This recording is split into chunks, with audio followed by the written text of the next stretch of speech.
অনুশীলন সমিতি ছিল ব্রিটিশ ভারতে বাংলার একটি গুপ্ত বিপ্লবী সংগঠন। এটি ব্রিটিশ ঔপনিবেশিক শাসনের অবসান ঘটাতে চেয়েছিল। সমিতিটি মূলত শারীরিক কসরত,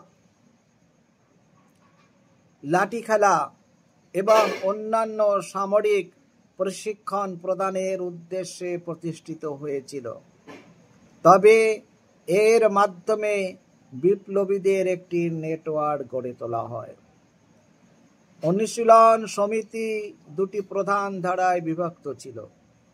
কলকাতা অনুশীলন সমিতি সতীশ চন্দ্র বসু এবং প্রমথনাথ মিত্রের নেতৃত্বে 1902 সালে কলকাতায় এটি প্রতিষ্ঠিত হয়।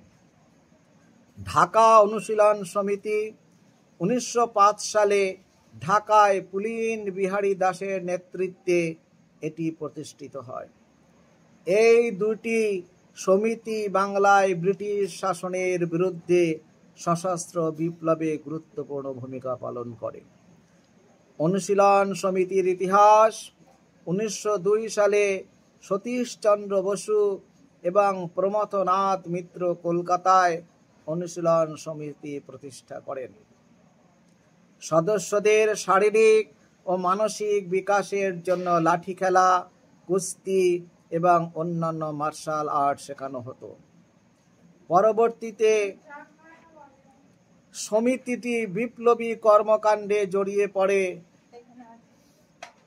এবং ব্রিটিশদের বিরুদ্ধে সশস্ত্র সংগ্রামে লিপ্ত হয়। 1905 সালে ঢাকায় অনুশীলন সমিতির একটি শাখা প্রতিষ্ঠিত হয়, যা পুলিন বিহারী দাসের নেতৃত্বে পরিচালিত হতো। এই সমিতি বাংলা তথা ভারতের স্বাধীনতা আন্দোলনে গুরুত্বপূর্ণ ভূমিকা পালন করে। বাংলার যে সশস্ত্র বিপ্লব, তার সূচনা হয় অনুশীলন সমিতির মাধ্যমে। বাঙালি সমাজ, বাঙালি যুবশক্তি যে ভীরু কাপুরুষ নয়, তার প্রমাণ হচ্ছে অনুশীলন সমিতি।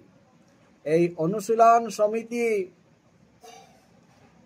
যে আদর্শ, তা ছিল সাহিত্য সম্রাট ঋষি বঙ্কিমচন্দ্র চট্টোপাধ্যায় উপন্যাস কালজয়ী উপন্যাস বন্দে মাতরমকে উপলক্ষ করে।